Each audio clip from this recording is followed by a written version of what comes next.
Willie Nelson always carried himself like the calm center of a storm, soft-spoken, peaceful, and impossibly forgiving. At least, that's what the world believed. But behind that easy smile was a man who remembered every slight, every betrayal, and every moment someone tried to turn country music into something it was never meant to be. And at 92 years old, he's no longer interested in keeping the peace. For the first time, he's pulling back the curtain on the 7 artists who pushed him too far, some legends, some friends, and one name no one ever imagined he'd hold a grudge against. These aren't petty disagreements. These were wounds that cut deep, shook friendships, and turned stages into battlegrounds. And once Willie felt that line had been crossed, there was no going back.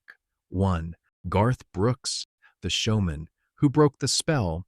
Among everyone who ever disappointed him, one name still sits at the top: Garth Brooks, the man Nashville celebrated as a savior, while Willie considered him the one who buried the genre's soul. Their divide started quietly, long before the headlines. Willie came from dusty bars, broken-down buses, and crowds that wanted truth more than fireworks.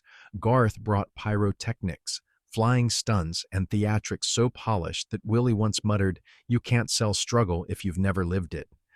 To him, it wasn't entertainment, it was the funeral of authenticity. The explosion finally came in 2004 at the Country Music Hall of Fame. Garth went on stage praising Willie as the conscience of country music, smiling proudly while cameras flashed. But backstage, Willie leaned in and said, "Next time, sing it like you mean it." That one sentence cracked the facade. Nashville insiders whispered about it for months. After that night, Willie turned down every duet, every joint appearance, every polished handshake opportunity. He didn't hate the man. He hated what he represented, a glossy, plastic version of a genre built on dirt and hurt. But that wasn't the worst betrayal waiting for him. 2. Shania Twain, the star who sparkled too bright. Willie never cared for sequins, flashy lighting, or pop-driven formulas, and Shania Twain embodied all three. She was talented, beloved, and unstoppable. But in Willie's eyes, she led country music down a path he couldn't follow. While the industry cheered her crossover success, Willie felt she traded raw stories for studio sheen. He once joked, without smiling, that her concerts looked more like Las Vegas acts than Nashville tradition. Their tension erupted at the CMA Awards. Shania walked away with Entertainer of the Year, a moment she earned fair and square. Cameras captured Willie clapping politely, but backstage, he muttered, "Entertainer maybe, but that ain't country." When Shania approached him afterwards, smiling, hand extended, Willie nodded once and walked right past her. It wasn't anger. It was disappointment in what he believed the industry had allowed itself to become. And yet, even that wound didn't cut as deep as the one that came from a man Willie once called his brother. 3. Waylon Jennings, the brother who walked away. Of all the names on Willie's list, Waylon Jennings is the one that still stings the hardest. They built the outlaw movement together, shared bars, buses, and stages, and stood shoulder to shoulder when Nashville refused to take them seriously. But behind the brotherhood, jealousy simmered dangerously. By the late 1970s, Waylon's resentment grew with every headline that paired their names in the wrong order. Bandmates noticed him showing up late, drinking harder, and taking digs at Willie in front of crew members. One night in the studio, Waylon snapped, accusing Willie of being too stoned to play straight. Willie didn't argue. He simply smiled and let silence do the talking. Their last fracture came during a joint interview in the early 80s. Waylon, half joking, called Willie a hippie in cowboy boots who forgot where he came from. The room laughed. Willie didn't. He quietly walked out, stopped calling, and let the friendship fade into something colder than either of them expected. When Waylon passed in 2002, Willie didn't attend the funeral. He sent a note instead that read, "See you on the road somewhere." And those who knew him said it carried more pain than any eulogy, but even family-level heartbreak didn't prepare him for the next clash, one fueled by politics, pride, and a song that split a nation. 4. Toby Keith, the patriot who pushed too far. Willie never disliked Toby Keith as a person. He disliked what Toby's music had turned into, a megaphone for division instead of unity. When Toby released Courtesy of the Red, White, and Blue, fans celebrated it as a patriotic anthem. Willie saw something else entirely. A guitar should never wave a flag, he once said. Everyone knew who that was aimed at. Their showdown happened at a veteran benefit in Austin. Willie performed a quiet, emotional song meant to bring people together. Toby followed by turning the stage into a rally, shouting slogans, waving flags, and pushing the event into political territory it was never meant to touch. Willie watched from backstage, disgusted. Afterward, he stopped Toby and said, "You're using music to fight, not to heal." Toby laughed. That was the end. From that night forward, Willie refused any lineup that included Toby Keith. It wasn't a feud. It was a principle. But principles wouldn't save him from the man who struck him where it hurt most. His pride as an artist. 5. Merle Haggard, the friend who cut too deep.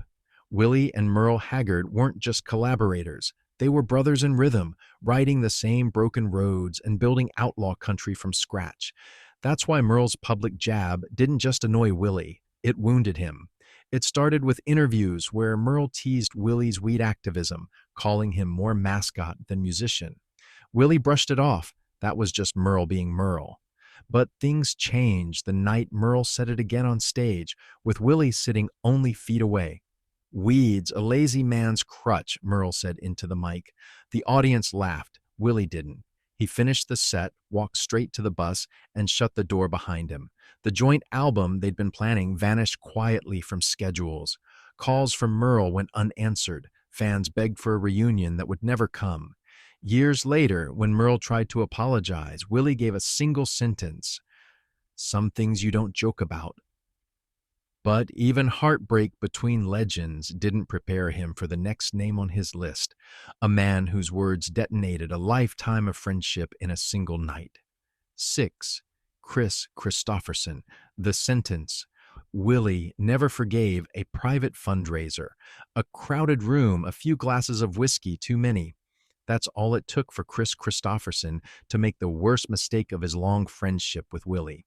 After Willie performed a quiet political song, Kris leaned to a group around him and said, "Willie's turned into more of a mascot than a musician."